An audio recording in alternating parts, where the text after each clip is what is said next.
인사하고 그다음 시작하겠습니다. 안녕하세요. 네.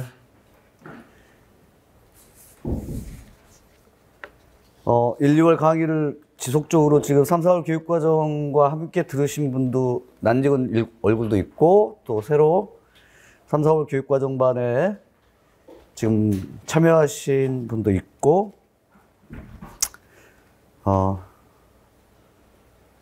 일단 3, 4월 국어교육론 OT를 좀 하고 그 다음 본격적으로 본 수업을 들어가도록 하겠습니다. 저는 송원영이고요. 국어교육론 과목이 사실 명칭이 잘못되어 있어요. 이게 화법독서 작문이라고 하는 게 원래 국어교육론보다는 언어 기능 영역, 언어 사용 영역이에요. 근데 이제 여러분들께서 아마도 국어교육론이라고 하는 명칭으로 그동안 알아왔기 때문에 이 명칭을 그냥 그대로 사용하고 있고요. 그리고 이 3, 4월반은 언어 사용 영역, 언어 기능 영역인 화법독서 작문, 이건 교과목 명칭이고 듣기, 말하기, 쓰기, 읽기 영역이라고 하는 네 영역을 교육과정의 내용들을 좀 다룰 거예요. 제 수업을 처음 들으신 분들은 교육과정에 대한 내용들에 대해서 일단은 궁금하실 것이고 또 처음이니까 아마 낯설고 어려울 것이고요. 그 다음 또 뭐 작년도에도 교육과정 수업을 들었거나 아니면 올해 1, 2월 기본이론반 수업을 들으셨다면 교육과정이란 무엇인가에 대해서 얼추 어느 정도 감은 좀 있을 거예요. 그래서 감이 좀 있든 아니면은 처음 낯설든 간에 3, 4월 교육과정반을 통하여 이제 듣기, 말하기, 읽기, 쓰기의 언어 사용 영역의 교육과정의 내용들을 조금 더 여러분들에게 속살들을 좀 보여드리고, 그 다음 지금 작년에 이제 수업을 들으셨던 분들 아니면 이제 뭐 올해 수업에 뭐 1, 2월 기본 이론반을 들으셨던 분들은 이 3, 4월 교육과정반 올해부터서 22 교육과정이 좀 추가되어 있어요. 교재가. 그 다음에 수업의 내용도 22 교육과정을 중핵으로 놓고 그 다음 15 교육과정과 12구 교육과정을 비교해서 수업을 진행할 거예요.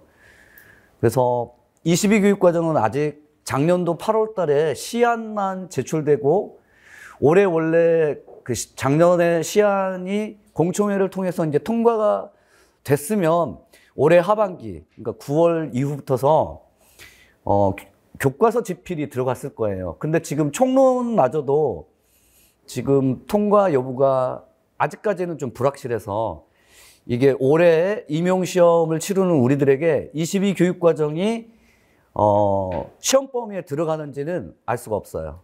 근데 만약에 시험 범위에 들어간다면 일단은 상반기 때 공고를 좀 해야만 우리가 준비를 좀 할 수 있겠죠. 만약에 뭐 6개월 이전에 보통 확정 공지가 있잖아요. 보통 3개월 놔두고 그래서 보통 한 9월 말이나 10월 중순 정도에 이제 뭐 그 실티오가 나올 때 그때 이제 시험 범위도 좀 확정적으로 나오지만 올해 같은 경우에는 가티오가 나올 때 5월에서 6월 정도에 가티오가 보통 6월, 7월 이 정도에 나오거든요. 6개월 이전에. 그럴 때 좀 시험 범위를 22 교육과정인지 15 교육과정인지 확실하게 명시를 해줘야만 시험장에서 우리가 혼란이 없을 것 같아요. 그러나 22 교육과정이 시험 범위에 들어가지 않더라도 핵심은 22 교육과정을 여전히 염두에 두어야 한다는 건 사실이에요. 그러니까 무슨 말씀이냐면 빠진 교육과정의 성취 기준은 그것은 15 교육과정에서 다뤄졌던 내용들인데 빠졌다면 어차피 15 교육과정을 우리가 학습은 해야 돼. 공부는 해야 돼. 그런데 22 교육과정에서 추가된 내용이 있어. 15 교육과정에는 없고 추가된 내용이 있다면 그게 시험 범위에 22 교육과정 들어가지 않습니다라고 하더라도 왠지 불길해. 왠지 불길해. 무슨 말씀인지 아셨어요?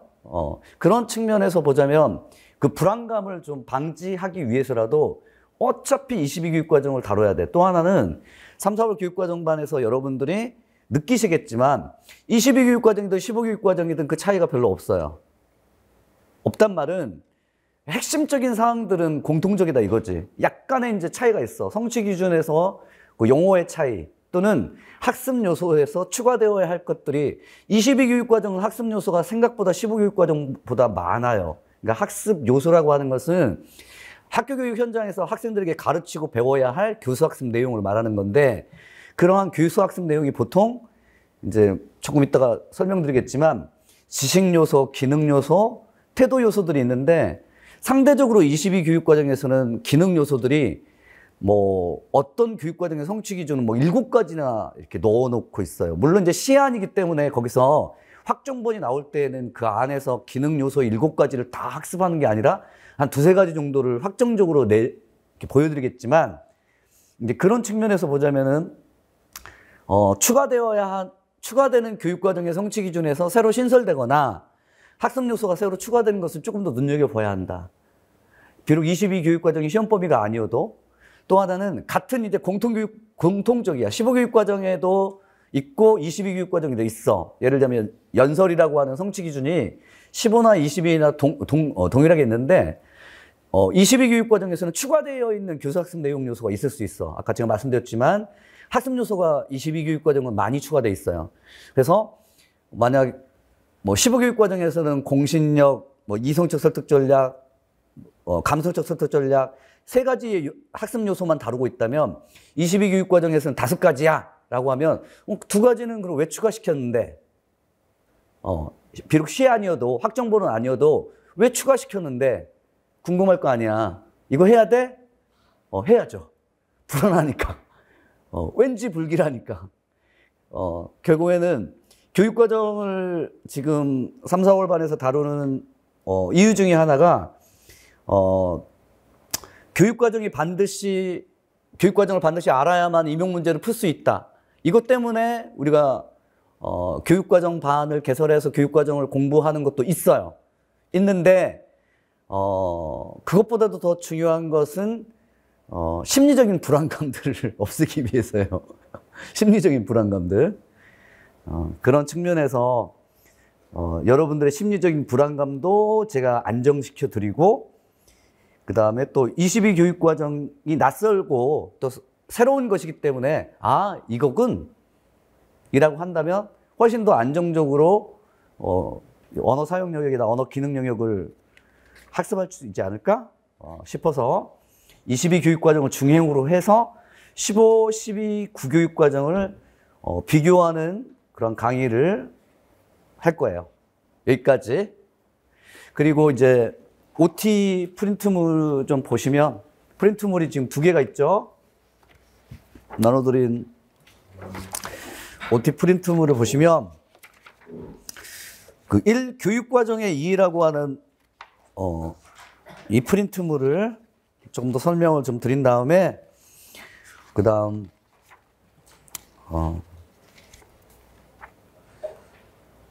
강의 계획을 또 말씀드리도록 하겠습니다.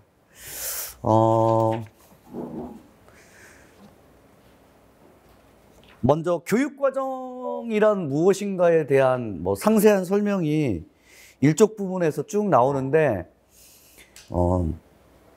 이건 임용시험에 안 나와요. 안 나오지만 기본적인 상식이야. 일단 상식적인 측면에서 말씀을 드리고 그 다음 이 상식선에서 여러분들이 알아야 할 기본적인 용어들이 있어요. 그 용어들을 좀 더 추가시켜서 말씀을 드리도록 하죠. 그 성취기준 다음에 나오는 예라고 하는 게 있어요. 성취기준 점점점 다음에 예라고 하는 게 있어요. 예. 프린트물에는 1009-2 03-02 이렇게 돼 있죠. 무슨 비밀번호 같아요. 그죠? 앞에 10이라고 하는 것은 학년 번호예요.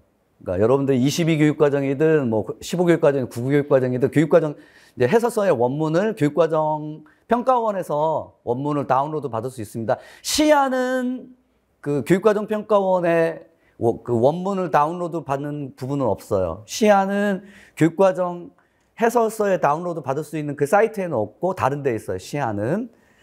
그리고 다음에 이거 학년 이름이고 공국이라고 하는 것은 국민공통교육과정, 공통교육과정의 약어예요.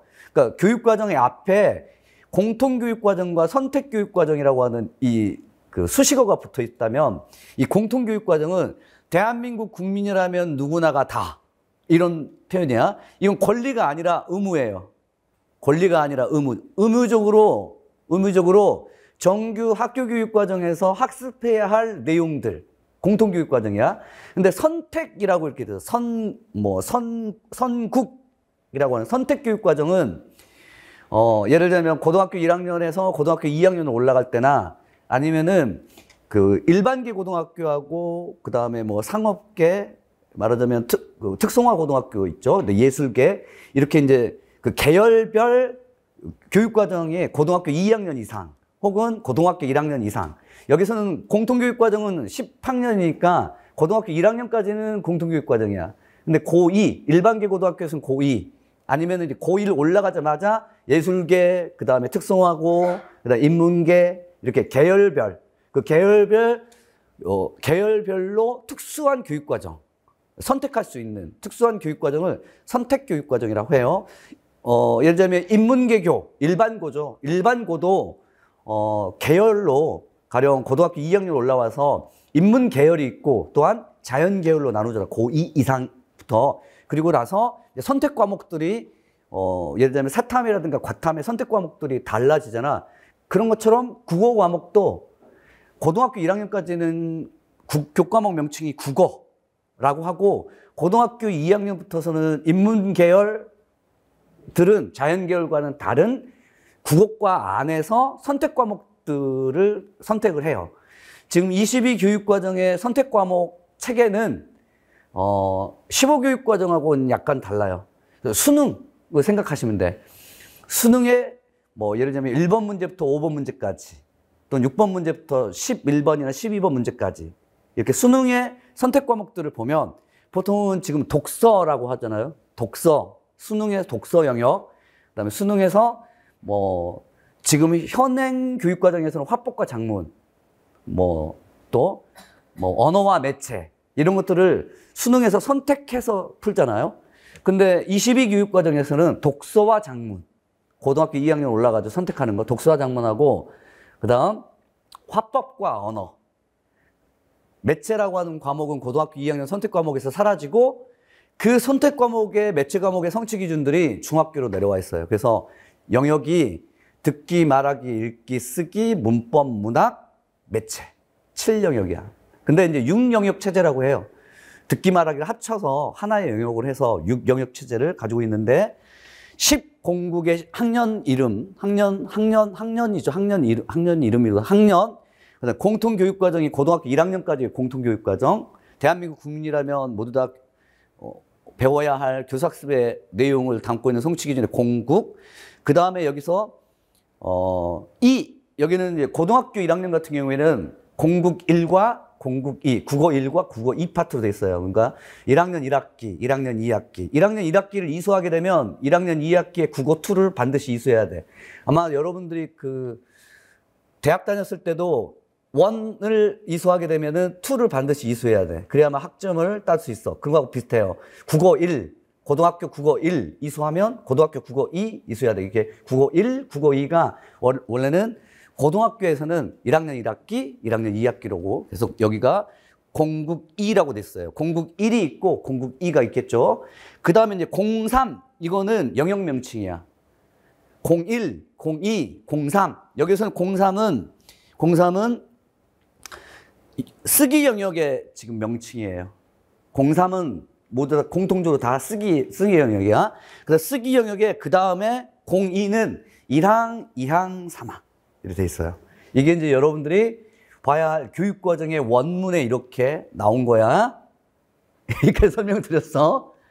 그 다음에 이제 이렇게 붙어 있는 요것을 성취 기준이라고 불러요. 물론 이제, 개론서에서는 성취 수준? 이런 표현도 있고, 또 그 학자들에 따라서, 그러니까 여러분들 교수님들에 따라서 성취 수준이나 성취 기준을 혼용해서 쓰고 있는데, 엄밀하게 국가 수준의 추상적인 문서의 교육과정 평가원에서는 성취 수준이라는 표현보다 성취 기준이라는 표현을 써요. 뭐 성취 기준이든 성취 수준이든 간에 그건 중요한 게 아니라 이 성취 기준이나 성취 수준이라고 하는 것은 그냥 능력이야, 능력.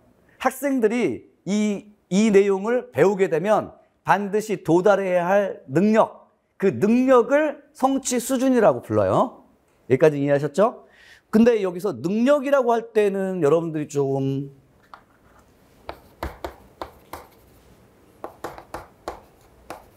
구분을 좀 하셔야 할 게 뭐냐면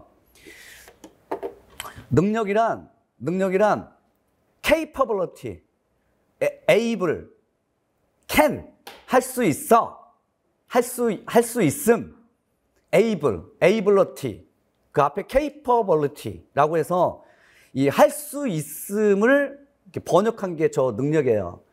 또 때로는 empowerment를 번역하는 것도 능력이긴 한데 우리 교육과정에서의 능력이라 함은 이것은 국어과에만 한정짓지 않고 모든 교과목을 다 통칭하여 교과목을 또 통칭해 수학과든 사회과든 과학과든 간에 교육과정에서 용어로 쓰고 있는 능력이라고 하는 용어는 일상생활에서 사용하고 있는 capability나 empowerment하고 의미가 달라요. 할 수 있어 라고 하는 그런 의미로 능력을 여러분들이 일상생활의 용어로서 이해하면 안 돼. 이 능력이라고 하는 것은. 이해하시죠? 능력은 무조건 교육과정에서는 지식이야. 뭐라고? 지식. 일상생활에서의 empowerment나 capability의 의미가 아닙니다. 그냥 무조건 지식이야. 그러니까 국어과든 수학과든 사회과든 과학과든 윤리과든 학교의 정규교육과정에 입학을 하게 되면 학생들이 그 교육과정의 성취 기준에 의하여 그것을 한 학기 동안 또는 1년 동안 또는 뭐 4차시 동안 또는 7차시 동안 또는 3주 동안 일정 기간 동안 이것을 학습하게 되면 그렇게 지식을 갖춘다라고 하는 의미에서 능력을 말해. 그래서 능력은 곧 뭐다? 뭐라고? 지식. 무조건 지식이야. 근데 학교 교육 과정에서는 지식만 가르치고 배우는 건 아니잖아. 이해했어요? 무엇도 배워? 태도. 그러니까 태도도 배우죠. 그러니까 이 능력이 지식을 의미한다면 결국 학교 교육 과정에서 학습자가 국어 수업을, 그러니까 국어 수업뿐만 아니라 과학, 수학, 사회, 이런 뭐 예술 영역까지 포함해서 모든 교과목 수업을 통해서 도달하는 그 능력, 그 지식, 그 태도, 이것을 배우게 되면 이런 태도를 갖추는 거야. 지식을 획득하고 태도는 갖추는 거야. 그와 같은 도달점을 성취 기준이라고 불러요. 이해했어요? 가령 예를 들자면, 뭐 쉽게 예를 들자면, 자전거를 탈 줄 안다. 빛은 지구를 7바퀴 반의 속도로 빛은 나감을 안다. 요게 성취 수준이란 말이야. 성취 기준. 안다. 그러니까 이러한 내용을 배우게 되면 안다. 탈 줄 안다. 여기서 이제 두 가지야. 빛은 지구를 7바퀴 반의 속도로 돈다라고 하는 것을 안다라고 하는 지식 개념과 자전거를 탈 줄 안다라고 하는 지식 개념은 또 다르지. 이해했어요? 이것을 하나는 명제지라고 불러요. 개념지라고 불러요. 추상적으로 아는 거야. 어떻게 우리는 빛이 지구를 7바퀴 반을 도는 것을 어떻게 알겠어요? 관찰할 수도 없지. 경험할 수는 없고 개념으로 아는 거지. 추상적으로 아는 거고. 여기까지 이해했어요? 그 개념지 명제지가 있고 또 하나는 자전거를 탈 줄 안다 라고 하는 방법지하고 그다음 절차지가 있어요. 지식은 이제 두 가지야. 그래서 학교 교육 과정에서 성취 기준에서 어떤 지식을 배운다, 안다라고 하는 것은 두 가지를 의미해. 근데 이 두 가지를 동시에 의미하는 게 아니야. 어떤 지식은 명제지나 개념지일 수 있고 어떤 지식은 절차지나 방법지일 수 있어. 하나의 그 성취 기준에는 이 두 가지가 모두 다 동시에 나오는 경우가 있긴 하지만 대체적으로 보자면은 둘 중에 하나야. 그런데 명제지나 개념지를 아는 것과 방법지로 절차지를 아는 것은 달라. 예를 들면 자전거의 구조를 아는 것은 명제지, 개념지야, 방법지, 절차지야? 자전거의 구조. 그렇지, 명제지, 개념지지. 근데 자전거를 탈 줄 아는 것은 뭐야? 그렇지, 방법지, 절차지야. 근데 자전거를 탈 줄 아는 지식을 위하여 자전거의 구조를 알 필요도 있어. 있어. 그러나 자전거의 구조를 가르쳤다고 해서 자전거를 탈 줄 알까? 확장할 수는 없어. 이게 바로 언어 사용 영역에서의 핵심이야. 언어 사용 영역은 기본적으로 다 모두 다 방법지, 절차지. 예. 말하자면 할 줄 알아야 돼. 자, 듣기. 무엇 할 줄 알아야 돼? 잘 들을 줄 알아야 돼. 읽기. 잘 읽을 줄 알아야 돼. 쓰기. 잘 쓸 줄 알아야 되고, 그 다음 뭐 있죠? 듣기, 말하기. 잘 말할 줄 알아야 돼. 이해했어요? 그래서 언어 사용 영역이나 언어 기능 영역은 대체적으로 보자면 모두 다 절차지, 방법지인 언어의 수행을 해야 돼. 수행. 퍼포머티브. 실현을 해야 돼요. 언어를. 그러니까 연설할 줄 안다라고 하는 것은 너 연설의 방법을 잘 알고 있는 상태에서 그 연설의 전략들을 활용을 해서 연설을 할 줄 알아야 돼. 그런데 이제 문제는 뭐냐? 학교 교육 과정에서 가르치는 것은 뭐냐면 연설할 줄 아는 그 수행 능력을 기르기 위해서 연설에서의 설득 전략 3가지를 가르쳐 줘. 자, 연설에서의 설득 전략은 얘들아 공신력이 있고 이성적 설득 전략이 있으며 감성적 설득 전략이 무엇이 있다라고 하는 것을 가르쳐 주면 학생들은 연설의 설득 전략은 3가지가 있음을 뭐죠? 안다. 이건 이제 명제지 개념지야. 근데 그 안 상태에서 그다음 그 전략들을 활용하여 연설할 수 있어야 돼. 그런데 문제는 현행 학교 교육 현장에서 쓸 줄 아는 능력, 말할 줄 아는 능력, 들을 줄 아는 능력, 읽을 줄 아는 능력을 가르치기 위해서 개념지, 명제지를 주로 가르쳐, 주로. 그리고 시험을 통해서 가르쳐주거나 학습하는 내용을 나중에 형성평가나 총괄평가를 통해서 그 학습의 결과가 얼마만큼 내면화하고 있는지를 우리가 시험을 통해서 확인을 해. 문제는 뭐냐? 다음 중 연설에서의 설득 전략에 해당하지 않는 것은 이런 식이란 말이야. 근데 이것은 무슨 지식만 측정할 수 있어? 명제지, 개념지와 같은 추상적인 개념들은 우리가 얼마만큼 그 지식을 내면하고 있는지를 측정할 수는 있지만 연설할 줄 안다를 측정할 수 있을까? 없지. 그러기 위해서는 어떻게 해야 돼? 연설을 직접. 그렇지. 근데 학생이 24명이야. 그리고 7차 시에 걸쳐서 지금 1학기에 연설을 배우는 게 아니야. 지금 4차 시에 걸쳐서 연설하고 나서 그 다음에 배워야 할 게 쓰기 있고 그 다음에는 읽기가 있고 그 다음에 또 토론이 있고 한 학기 때 배워야 할 게 지금 화법에서 담화요용은 벌써 4개가 있는데 4차 시 안에 24명을 학생들을 연설 지식도 가르치고 개념지, 명제지, 그 다음에 연설할 줄 안다의 능력도 측정해야 돼. 가능하나 이거지. 가능하나 이거지. 불가능하지. 가능할 수도 있어. 수행평가를 통해서 하면 돼. 오케이. 수행평가를 통해서 연설을 해보자. 그러면 쓰기는, 듣기는, 읽기는, 문학은 어떻게 하려고 해? 수행평가를 통해서 이거 5가지 다 하자고? 그러면 아마 심할서를 써야 될 거야. 우리 학교는, 우리 선생님은, 이렇게. 자, 아무튼, 능력이라고 하는 거, 내외적인 특성이라고 하는 거, 이런 것들이 모두 다 지식을 의미한다. 지식의 두 가지.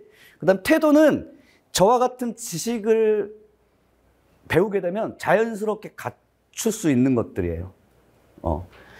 자연스럽게 갖출 수 있는 거. 이 지식이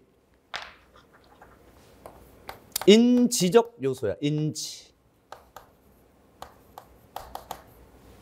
죄송합니다.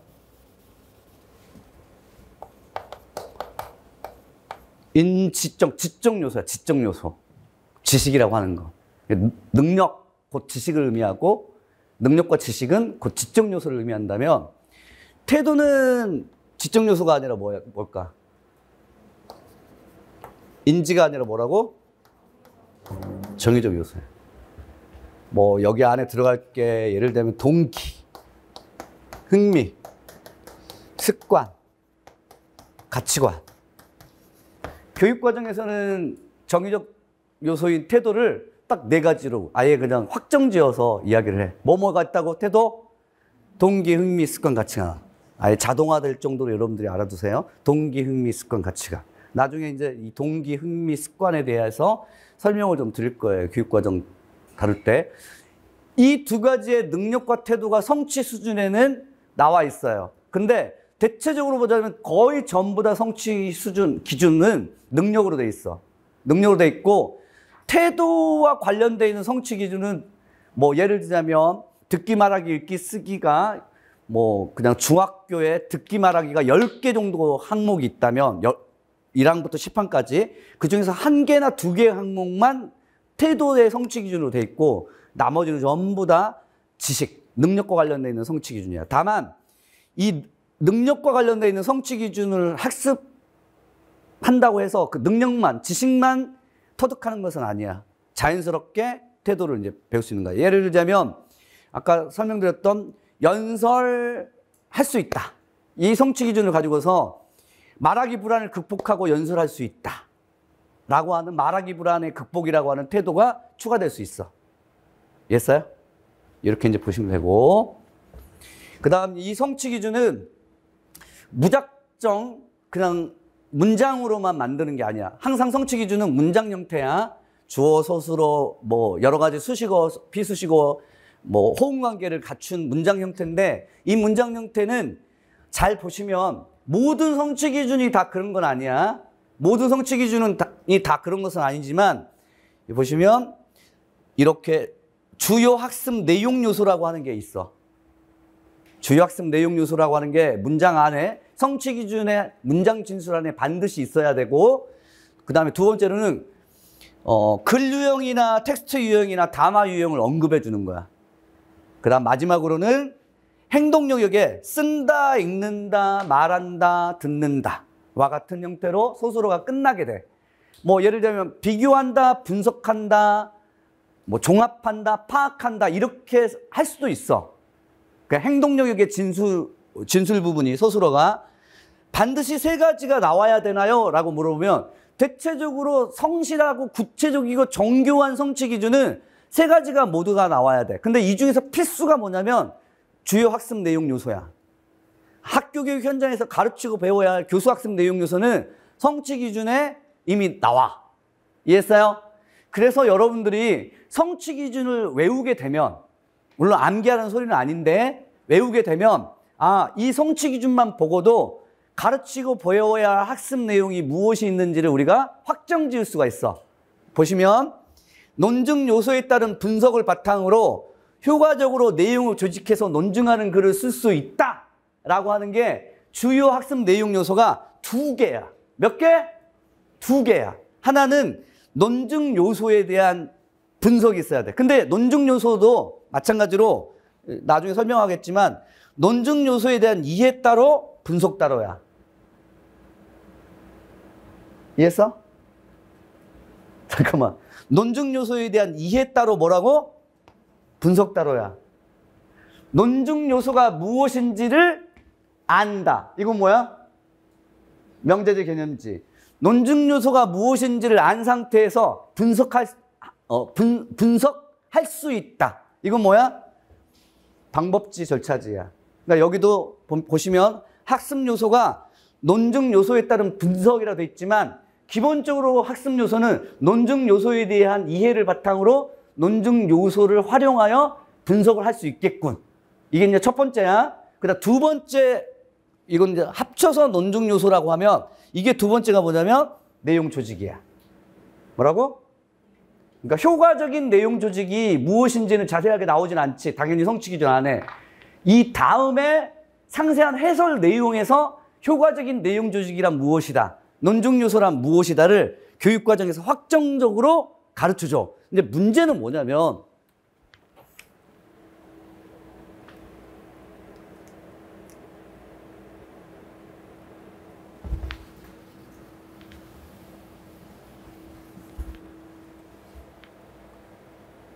성취기준 10공국 203-02 논증 요소에 따른 분석을 바탕으로 효과적으로 내용을 조직해서 논증하는 글을 쓴다에는 세 가지의 내용들이 들어가 있어야 돼. 하나는 주요 학습 요소, 내용 요소죠. 두 번째로는 글 유형, 담화 유형. 세 번째로는 행동 언어, 행동 용어. 이 세 가지가 들어가 있어야 되는데 그 세 가지 밑에 이 학습 요소의 밑에 예를 봐. 찾으셨어요? 그 밑에 예를 보시면 이게 교육과정 해설서야. 해설서. 이 성취기준 밑에는 이런 것이 있어. 이런 말이 있어. 이런 문장 형태가. 한번 읽어보겠습니다. 성취기준 해설이라고 해서 선정 의도. 이 성취기준은 논증 요소를 중심으로 글을 쓸 수 있는 능력을 기르기 위해서 설정했다. 이렇게 능력이란 표현이 나오게 되면 무조건 뭐라고?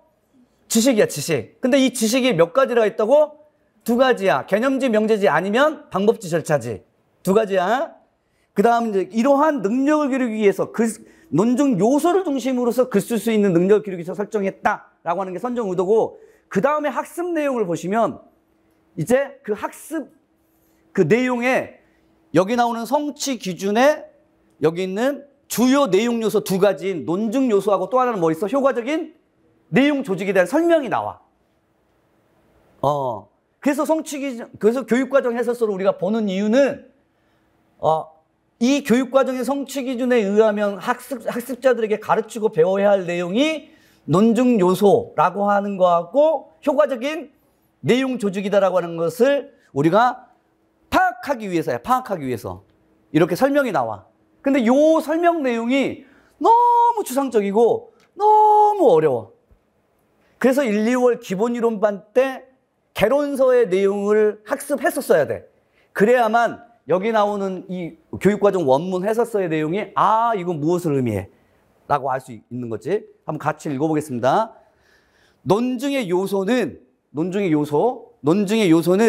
주장과 그 주장을 지지하는 객관적인 근거와 근거를 바탕으로 하는 주장을 가능하게 하는 주관적 요인인 이유. 요렇게. 거기 들어봐. 죄송합니다. 1, 2월 기본이론반을 들으셨거나 작년에 수업을 들으셨던 분은 논증의 구성 요소 세 가지는 생각이 날 거야. 뭐? 주장, 근거, 이유. 이제 나중에 처음 교육과정반을 배우셨다면 나중에 이제 설명을 드릴 건데, 근데 이 주장은 보통 명제라고 해. 명제. 그래서 주장인 명제는 몇 개의 유형 혹은 종류로 나눠져? 공부를 했다면서 이게 생각나야 돼. 이게 개수가 생각나야 돼. 3개. 여기까지 가면 그 다음에는 50% 다 한 거야. 자, 첫 번째는 뭐지? 생각 안 나? 가치 명제. 야, 그러면 이제 두 번째, 세 번째 생각나지. 70% 다 했어. 뭐? 정책 명제. 그 다음 사실 명제. 명제 유형. 이해했어요? 그 다음 근거도 근거의 종류가 몇 개가 있어?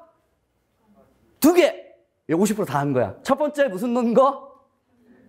사실 논거. 그 다음 두 번째는 소견 논거. 그리고 바로 소견 논거가 기입형 문제로 출제된 바가 있지. 여기까지 생각나야 돼. 공부를 하셨다면 앞으로 더 하면 돼. 하면 되고. 그러니까 요 내용을 원래 공부를 해야 하는데 지금 없지, 그런 말이. 그게 1, 2월 기본이론반에서 개론서의 내용을 우리가 다뤄야 하는 이유가 이런 게 있어. 교육과정 해설서에는 주장, 근거, 이유를 가르쳐라 라고 돼 있지, 주장은 무엇이고 근거는 무엇이고 그 다음에 이유는 무엇인지에 대한 상세한 내용을 제공하지 않는다. 그것을 1, 2월 기본이론반에서 우리가 다 했단 말이야. 그래서 다시 1, 2월 기본이론반으로 되돌아가서 그때 그 1, 2월 기본이론반에서 배웠던 내용들을 가지고 와서 다시 또 정리를 해드려요. 근데 여기서는 이제 확정적으로 아셔야 할 게, 22 교육과정, 이게 20이야. 22 교육과정에서 성취 기준인 논증하는 글쓰기는 두 가지의 학습 요소를 가지고 있다. 하나는 뭐? 논증에 대한 이해.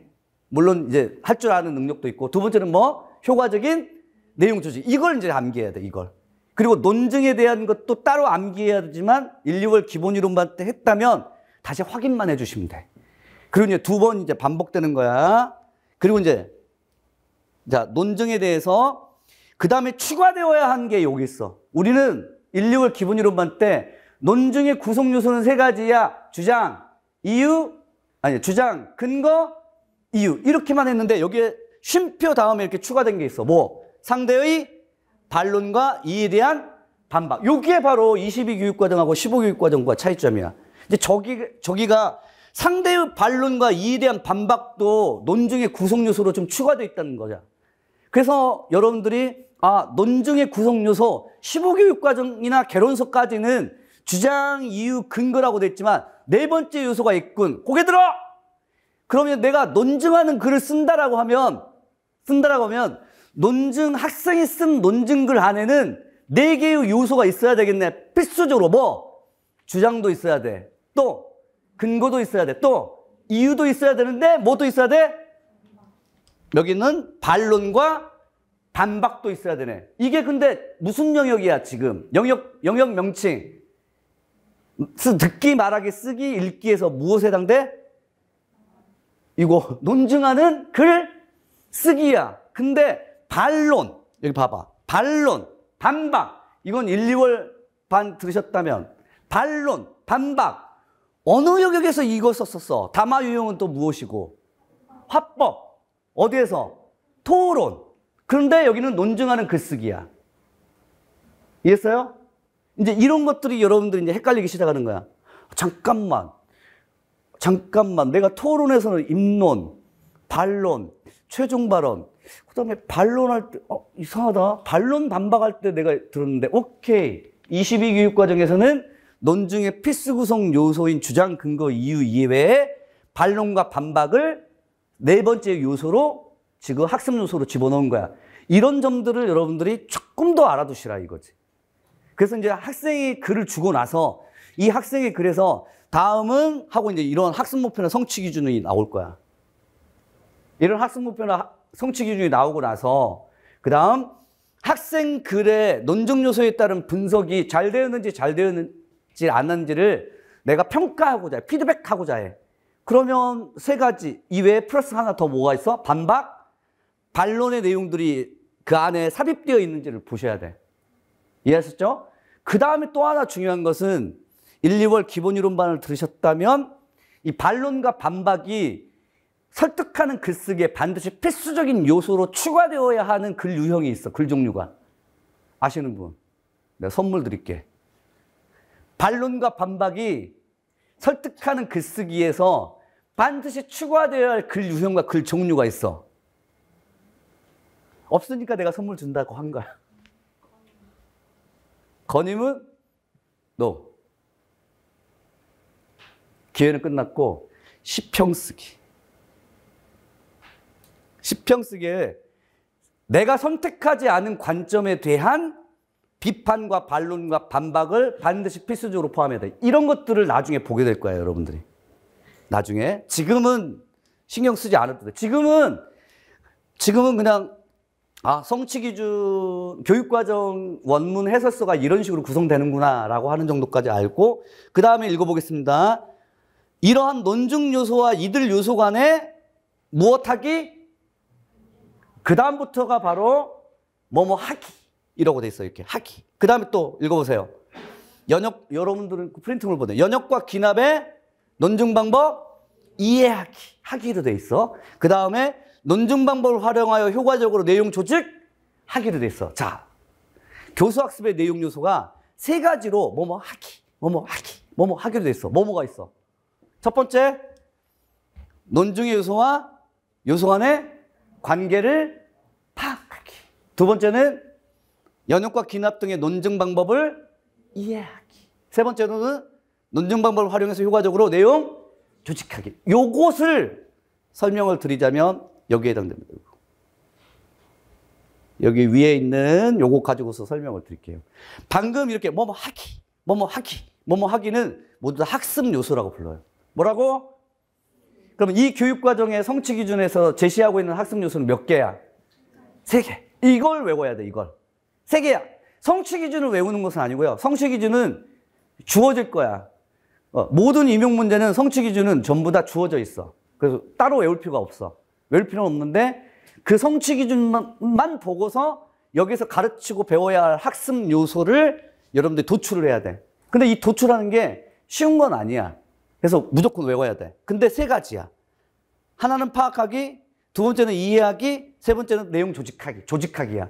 근데 이 학습 요소는 학습 요소가 뭐뭐 하기라고 되어 있는 것도 그냥 되어 있는 건 아니야. 그 뭐뭐 하기라고 하는 것도 그 학습 요소의 성격으로 보자면 3가지로 구분해. 몇 가지?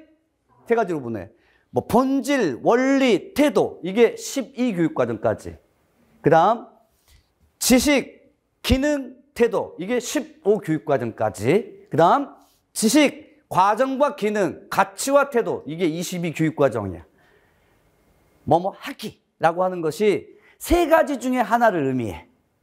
그런데 여기 나오는 이 본질 혹은 지식에 해당되는 걸 보면 여기 봐봐. 뭐야? 뭐야? 두 번째 점. 각 영역 이해를 위한 지식, 가로치고 뭐? 개념지, 명제지. 그러니까 뭐뭐 하기라고 하는 것은 개념지, 명제지.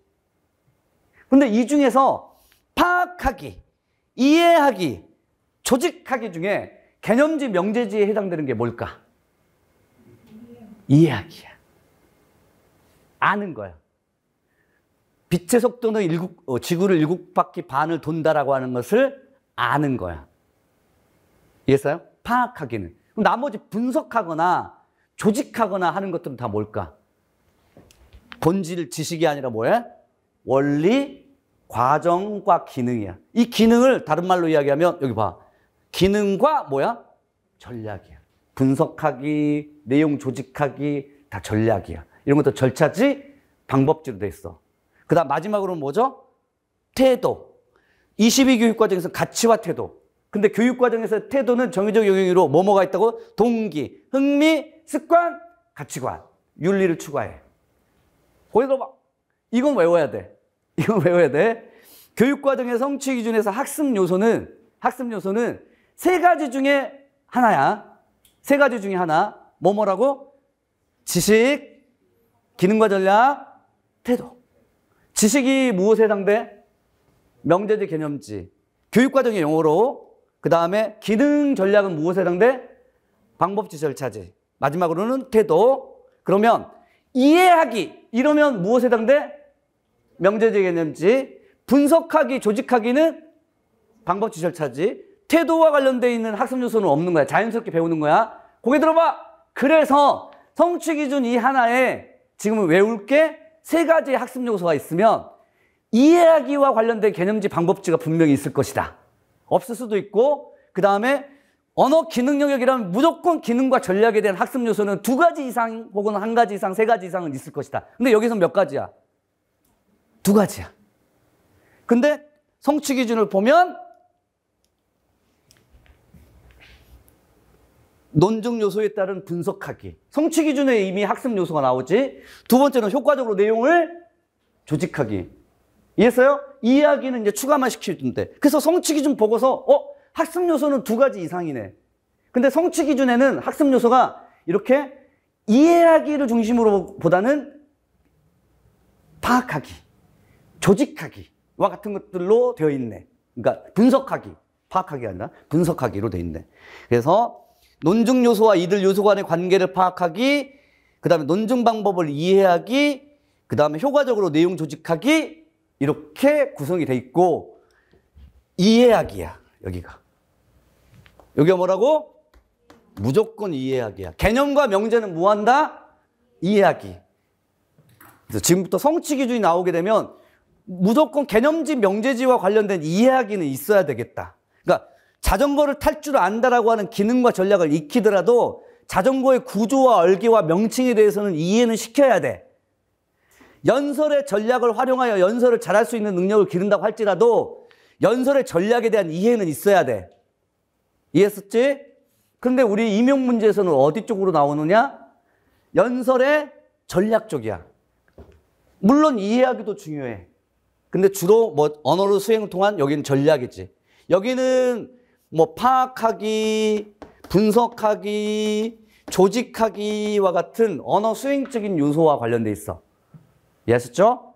마지막으로는 태도가 여기서는 나오진 않았지만 태도는 이 모든 논증하는 글을 쓰고 나서 그 다음 설득의 가치와 중요성에 대해서 태도 갖기 또는 적극적인 설득의 자세, 적극적인 설득 자세를 갖추기 이런 식으로 이제 태도가 나온다고 생각하시면 돼요. 아셨죠? 그래서 여러분들이 외우셔야 할 게 뭐뭐라고? 성취 기준 하나당 적어도 학습 요소는 3개를 가지고 있어야 한다. 하나는 뭐? 지식. 하나는 뭐? 기능. 또 하나는 뭐? 태도. 다시 지식, 기능, 태도. 이게 작년 임용 기출 문제 쓰기 문제의 범주에 이렇게 나온 적이 있어. 지식, 기능, 태도. 이렇게. 지식, 기능, 태도. 지식은 무조건 명제적 개념지에 대한 이해. 그 다음, 그 기능이라고 하는 것은 언어 수행을 하는 거야. 직접적으로. 듣기, 말하기, 읽기, 쓰기를 수행하는 거고, 마지막으로는 태도라고 보시면 됩니다. 안타깝게도 태도는 없지만 학습 요소는 몇 개? 3개. 지식 하나, 그 다음 기능 2개. 기능과 전략 2개. 이렇게 보시면 됩니다. 그리고 이제 여기서 논증의 요소와 이들 요소 간의 관계에는 뭐가 있어요? 주장, 이유, 근거, 여기서는 반론과 반박이 있었고, 주장에 대해서는 명제가 3가지가 있었고, 근거는 또 2가지가 있었고, 또 근거의 요건이라고 해서 근거 요건, 타당성, 공정성, 신뢰성, 주장 요건도 3가지가 있고, 근거 요건도 3가지가 있어.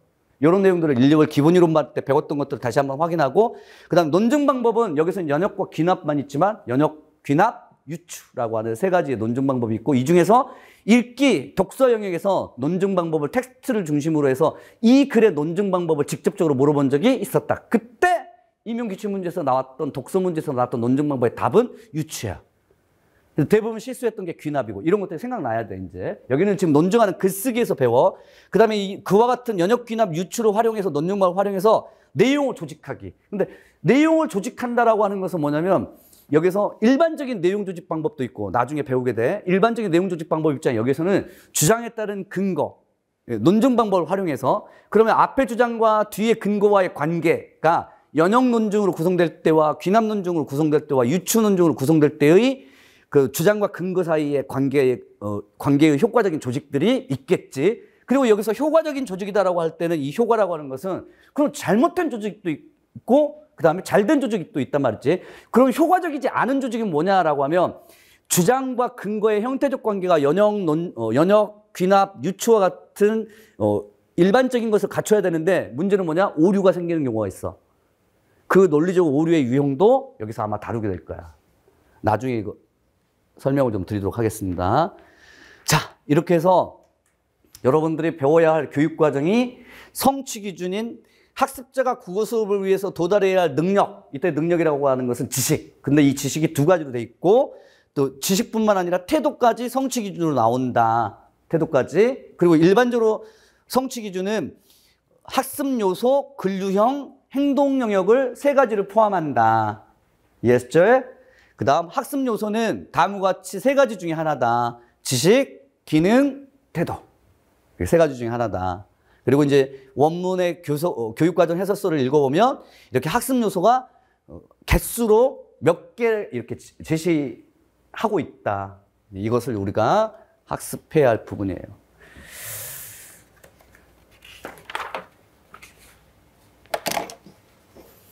궁금하신 점 여기까지.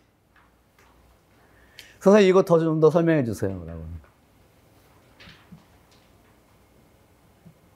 없어?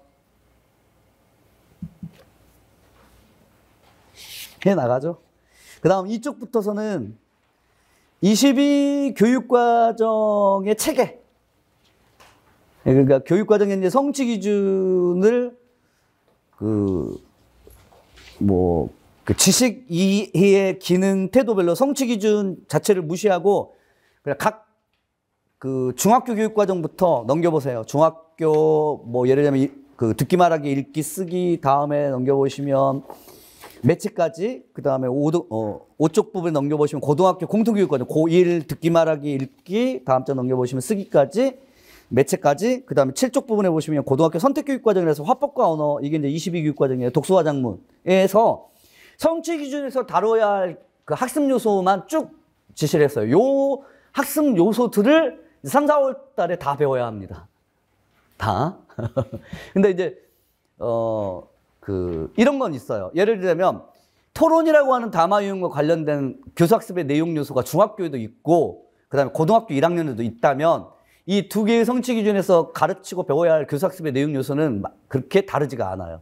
그러니까 공통되어 있는, 그러니까 중학교에서도 배우고 고등학교에서 배우는 공통되어 있는 담화 유형이나 글 유형과 관련된 기능의 전략들이 그렇게 많이 큰 차이가 없어서 공통적인 것들을 중심으로 해서 삼아보자면 그렇게 많지는 않아요.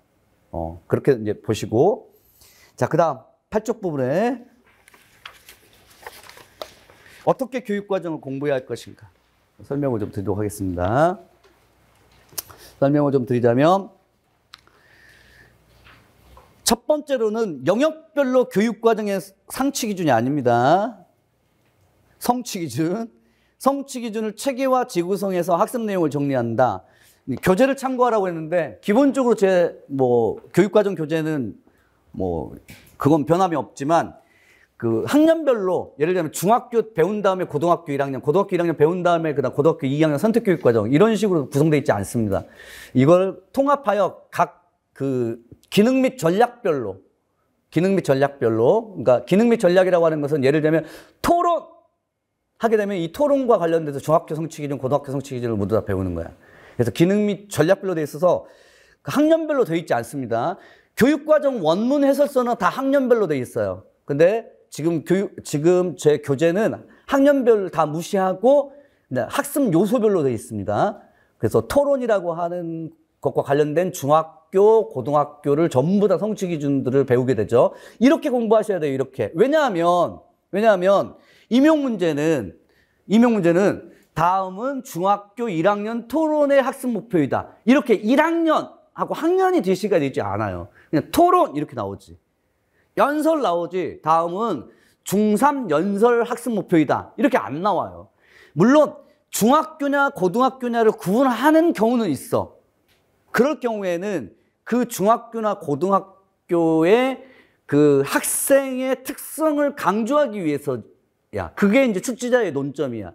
그런데 대부분 중학교, 고등학교, 또 고등학교 1학년, 고등학교 2학년을 무시하고 무조건 학습 요소 혹은 담화 유형이나 글 유형으로 나오기 때문에 다음은 논증하는 글쓰기와 관련된 수업 계획이다라고 하면 이게 도대체 몇 학년, 중학교 몇 학년 논증하는 글쓰기인지는 몰라.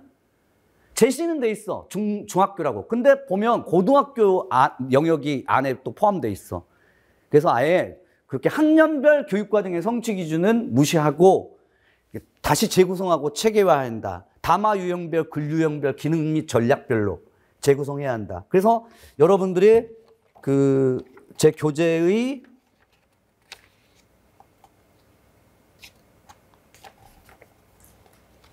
몇 쪽을 펼치시냐면 그냥 하나만 보겠습니다. 예를 들자면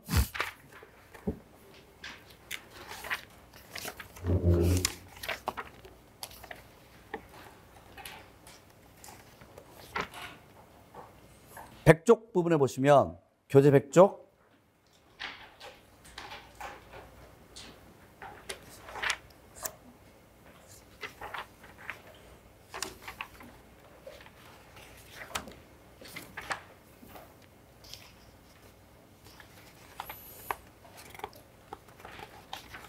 네, 100쪽을 보시면 그 100쪽에 제일 첫 번째 1 해가지고 뭐가 나오냐면 타당한 논증 구성과 논리적으로 반박하면서 토론.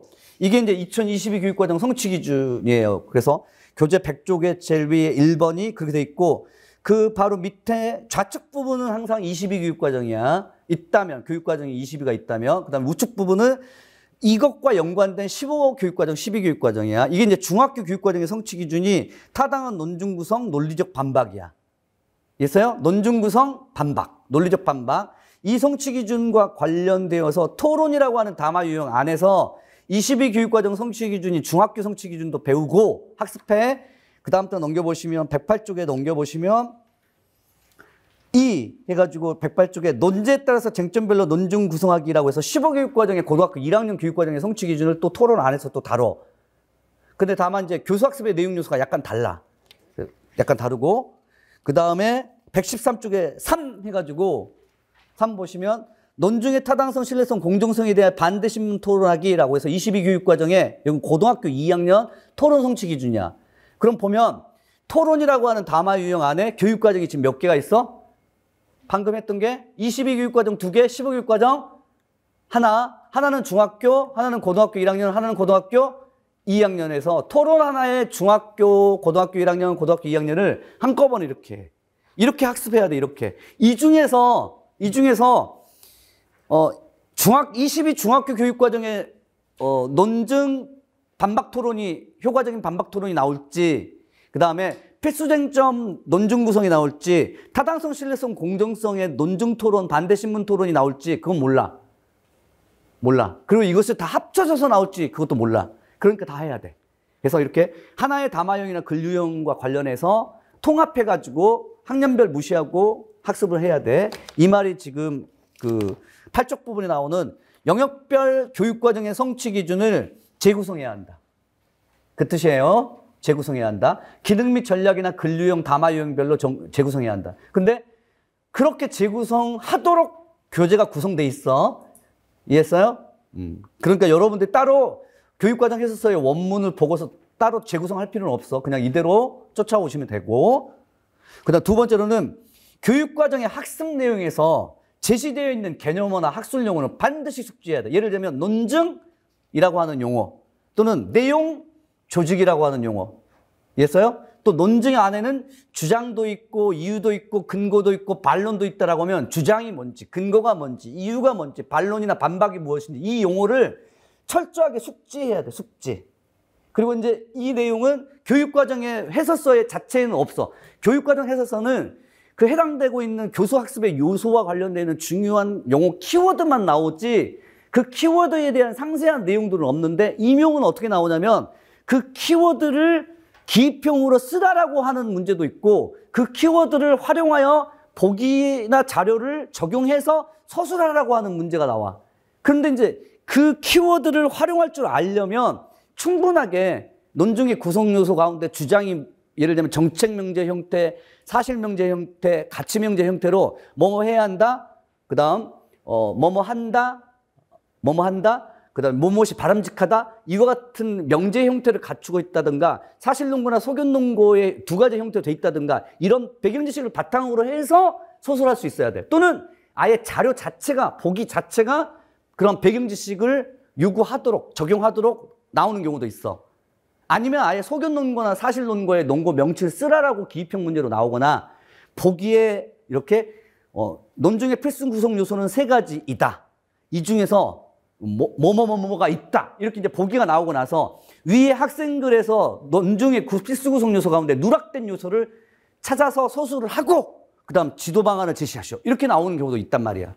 그래서 임용 문제를 풀 때 반드시 개념, 용어, 그 개념이나 용어는 특히나 예를 들면 주장, 논거 하게 되면 그 주장이나 논거 혹은 이유라고 하는 이런 논증 구성 요소는 일상생활에서 우리가 사용하고 있는 것과 같거나 달라. 그래서 예를 들면 같은 경우도 있고 다른 경우도 있으니까 그 같거나 다른 그런 명칭이나 용어를 일상생활에서 사용하고 있는 것처럼 생각해서는 안 돼. 만약 다르다면. 그리고 같은 유사한 명칭인데 굉장히 유사해. 그런데 완전히 다르게 쓰는 경우가 있어. 예를 들면 아까 교재에서 봤던 타당성, 신뢰성, 공정성이라고 하는 것은 논증 요건이라고 불러. 근데 신뢰성이라고 하는 이 용어하고 타당성이라고 하는 이 용어가 작문평가나 독서평가나 화법평가에도 나와. 근데 그때는 신뢰성, 타당성 이렇게 표현하지 않아. 바람직한 평가 기준의 원리라고 해가지고 타당도 신뢰도라고 해. 교육학에서 혹시 여러분들 구인 타당도 이런 들어본 적 있죠? 근데 그것을 구인 타당도라고 하지 구인 타당성이라고 하지 않잖아. 무슨 말인지 알겠어요? 그러니까 타당성, 타당도 비슷할 것 같은데 아니야. 완전히 영역과 의미하는 바가 달라서 타당도를 써야 할 텐데 타당성을 쓰고 나서 선생님 타당성 인정하지 않을까요? 혼자 그러지 마. 다르니까. 그래서 그 개론서에서 이것을 혼동해서 쓸 때에는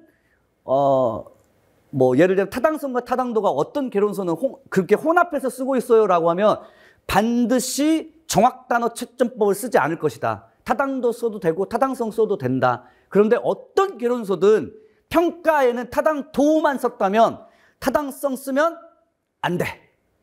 안 돼. 이런 것들을 여러분들이 교육과정 공부하시면서 개념을 좀 엄밀하게 사용할 수 있어야 돼. 이해하시죠? 그 엄밀성들이 많이 됩니다. 그리고 결국에는 국어교육론의 핵심은 뭐냐?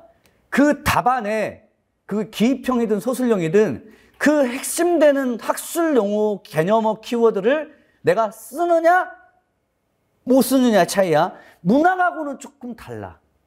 그러니까 문학은 예를 들자면 다음 가시와 나시의 공통적인 화자의 정서를 근거와 함께 소술하고 라고 할 때 가시와 나시의 화자의 공통적인 정서는 이별에 직면한 화자의 슬픔이다. 이를 쓸 수 있잖아. 근데 슬픔이라고 하는 표현 대신에 비애다. 오케이? 정한이다. 오케이? 가능할지도 몰라. 슬픔, 비애, 정한, 한 이런 것들이 가능할 줄 몰라. 그런데 우리 국어교육론은 그거 허용하지 않아.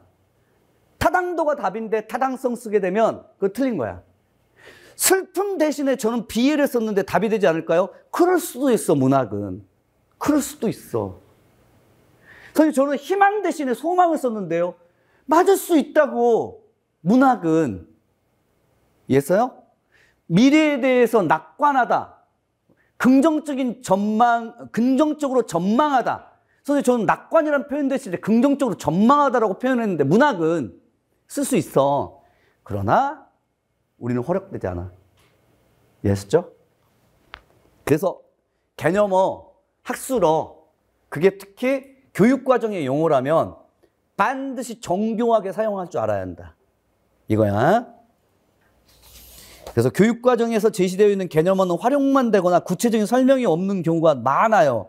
그래서 이를 개론서와 관련해서 보충하기 위한 학습이 필요하고, 따라서 이 교재가 이렇게 두꺼워진 이유가 원래 교육과정 해설서의 원문을 여러분이 다운로드 받으시면 A4 용지 10장 이내 총론 빼고 중학교 10장, 고등학교 1학년 5장, 고등학교 2학년 10장 해가지고 한 25페이지 이내에 앞뒷면 해가지고 그 정도로 교육과정 해설서의 원문은 20페이지 안팎이야. 근데 문제는 뭐냐? 여기에 핵심어 개념어만 있지 그 해당되는 용어에 대한 상세 설명이 없어. 그래서 그것을 개론서에서 가지고 오고, 또 하나는 이런 경우가 있어. 예를 들면 말하기 불안과 같은 교육과정의 성취 기준이 있다면 이것은 말하기 불안은 국어교육을 위한 의사소통 이론이나 화법교육론이라고 하는 개론서에도 잘 나와. 5페이지나 10페이지에 걸쳐서 또는 2, 3페이지에 걸쳐서 말하기 불안과 관련되어 있는. 근데 교육과정 해설서에 등장을 하지만 개론서에 없는 그와 같은 예를 들면 그 성취 기준이 있을 수도 있단 말이야. 그러니까 아무리 찾아봐도 개론서에는 없어. 근데 교육과정에만 있어. 그럼 이거는 교육과정 해설서의 원문을 보충하기 위한 밑에 배경 지식들을 어디서 가지고 와야 하느냐? 교과서야. 교과서하고 교사용지도 써. 왜냐면 개론서에는 없으니까 그러면 현재 저 출판되어 있는 그 출판사의 교과서나 교사용 지도서, 특히 교사용 지도서. 교사용 지도서는 이 교육과정의 성취 기준을 어떻게 이해하길래. 근데 문제는 뭐냐? 교과서나 교사용 지도서가 예를 들면 고등학교 2학년 화법 교과서만 해도 4종이야. 하나의 교육과정의 성취 기준에 대해서 한 종만 보게 되면 아, 이 교과서, 이 출판사는 그렇게 이해했는데 다른 출판사는 어떻게 이해했는지를 한 4종을 다 봐야 돼. 그래도 고등학교 2학년 4종이거든? 근데 고1은 11종, 중학교는 14종 하면 개론서에 나와 있는 교육과정의 성취 기준을 없기 때문에 교사용 지도서에 나와 있는 내용들을 다 보고 나서 그다음 구성한 게 이거야. 오케이? 다만 중학교는 14종이기 때문에 전부 다 볼 수가 없어. 그래서 정평이 나 있는 예를 들면 천재, 미래엔 뭐 이런 식으로 그런 몇몇 필수적인 그런 교과서, 그 다음에 임용출제진이 있어. 임용출제진. 교육과정 집필진. 그 임용출제진이나 교육과정 집필진이 그 감수위원으로 참여한 교과서. 주로. 그래서 그분이 그러면 이 교육과정의 성취 기준을 이렇게 이해했구나 정도를 우리가 알아야 되니까 그렇게 해서 교사용 지도서를 중심으로 해서 재구성했습니다. 그래서 이렇게 두꺼워진 거야. 자, 그 다음 마지막으로 강의 기획 부분에 보시면 이제 교재를 중심으로 할 것이고요. 그 다음에 강의 시간이 목요일 10시부터 6시 30분까지인데 그 9시 45분까지 오시기 바랍니다. 형성평가를 실시할 거야. 전 주차에 배웠던 수업의 내용을 형성평가를 15분 정도를 하게 될 테니까 9시 45분 정도에 모셔서 형성평가 풀어보시고, 그 다음 10개년 소답형 기출해설 집중특강, 이거는 그 9개년까지는 미리 이제 찍어놨던 거, 그 작년 건데, 올해, 그러니까 작년 기출에 대한 해설 강의가 이번 주에 이제 촬영이 됩니다. 이번 주 일요일 날 촬영해서 올라가게 되면 아마 이거 그 인강으로 여러분들에게 다 제공을 해드릴 거예요. 10개년. 그 다음 기출교재도 3월 중순이나 3월 말경에 이 기출해설 교재가 이제 그 아직까지는 지금 편집 중이어서 아마 교재가 나올 거예요. 그래서 이 교재를 통해서 여러분들이 기출해설 특강을 따라오시기만 하면 됩니다. 물론 이 기출해설 특강은 10개년이야. 2014학년도 이후부터서의 10개년이고, 그 다음에 중간에 그 수업 시간에 이 10개년 기출해설 특강 이외에도 해당되는 교육과정의 성취 기준을 근거로 한 기출문제가 있으면 반드시 찾아봅니다. 수업 시간에도 합니다. 그래서 나중에 기출교재가 나오게 되면 기출교재도 같이 가지고 오셔가지고 하고, 저는 기본적으로 1, 2월 기본이론반 수업을 들으셨다면 기출문제를 같이 보는 그러한 편입니다. 그리고 이것이 10개년만 보는 게 아닙니다. 물론 이제 10개년 기출해설 특강은 따로 제공됩니다. 그래서 다음 차 넘겨보시고, 주차별 강의 계획서는 그 9주차 수업이에요. 맞죠? 근데 1, 2월 기본이론반 때도 여러분이 느끼셨겠지만 8주로는 이게 잘 안 돼요. 그래서 제가 보충 강의나 보강 강의를 좀 많이 했었고, 아마도 3, 4월 반도 9주 강의를 꽉 채울 거예요. 꽉 채울 거야. 그래서 3등분 하되, 다만 1, 2월 기본이론반 시간에는 작문 영역이 뒤쪽에 위치했기 때문에 여러분들이 좀 상세하게 그 해설 강의를 제공하지 못했던 것 같은 느낌이 들어서, 왜냐하면 지금 10평 쓰기를 물어봤는데 거기에 대해서 여러분들 기억을 못 하신다면 바로 전번 주차에 10평 쓰기를 제가 그 찍어서 올려드렸는데, 그래서 장문을 중간에 넣자, 이번에는. 그래서 화법 3주, 장문 4, 5, 6회차에 장문 7, 8, 9회차에 독서를 하게 될 거고, 그 다음에 장문에서는 특히 여러분들 이제 궁금하신 것들이 있어요. 그, 뭐가 있냐면, 그 장문의, 내용을 중심으로 해서 잠깐만 말씀드릴게요. 그 교재를 펼쳐보시면,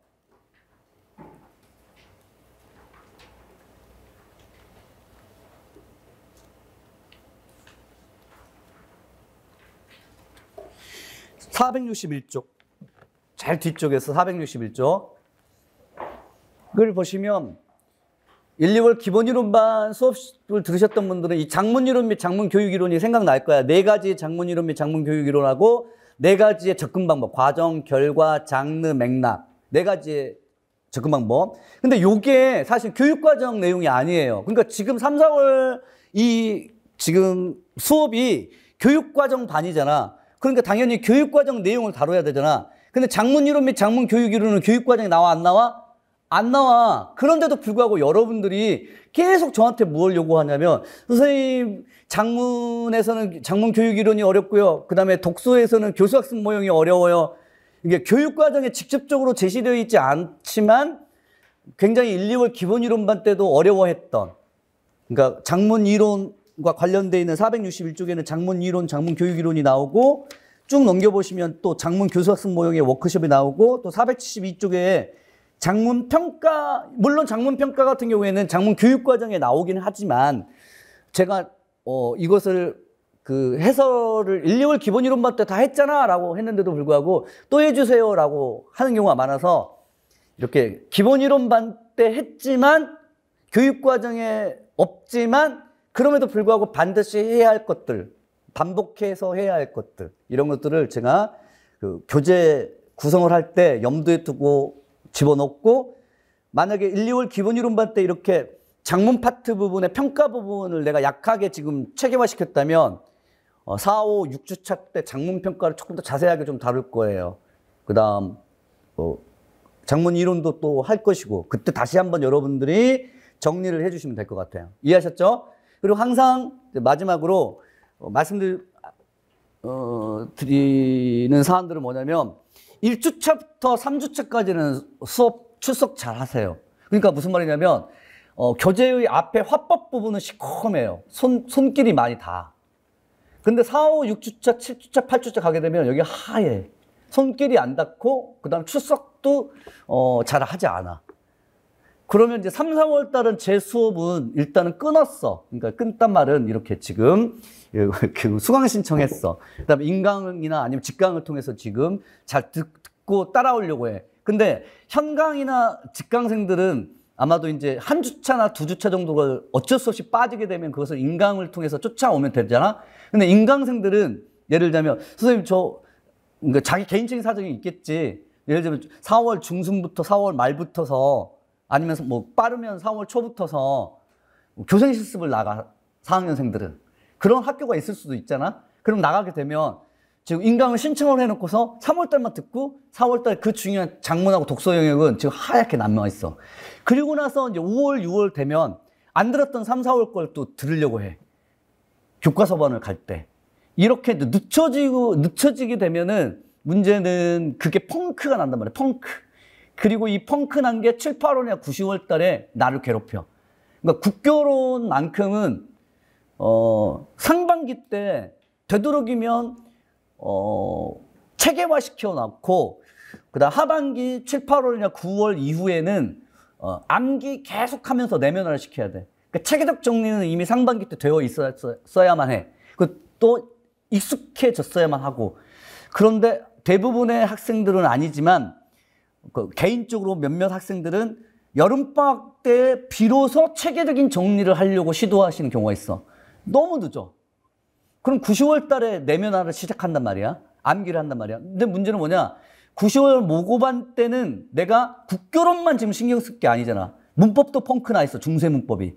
교육학은 더더욱도 안 돼 있어. 그럼 교육학 해야지, 문법 해야지, 펑크난 거. 국교론 외워야지. 그러니까 적어도 국교론하고 그다음에 뭐 문법이라든가 아니면 국교론과 교육학, 이걸 상반기 때 적어도 체계적 정리를 하고 난 상태에서 7, 8월 이후부터는 무조건 암기한다, 이런 마인드로 가야만 상대적으로 심리적으로 덜 쫓겨. 이해했죠? 그래서 조금 힘들더라도 지금 체계적으로 정리를 좀 잘 해놓으셔야 돼. 그러니까 암기를 지금 잘 해놓으라는 말이 아니야. 어차피 암기는 5, 6월, 7, 8월, 9, 10월 달에 가도 하니까. 근데 무엇을 암기해야 할 것인가에 그것은 있어야 되잖아. 아, 여기는 이건 암기하고 이건 이해하고 이건 그냥 넘어가도 돼. 이런 것들이 있어야만 되잖아. 이걸 3, 4월 달에 저하고 같이 합니다. 이해하셨죠? 네, 됐습니다. 좀 쉬었다 합시다.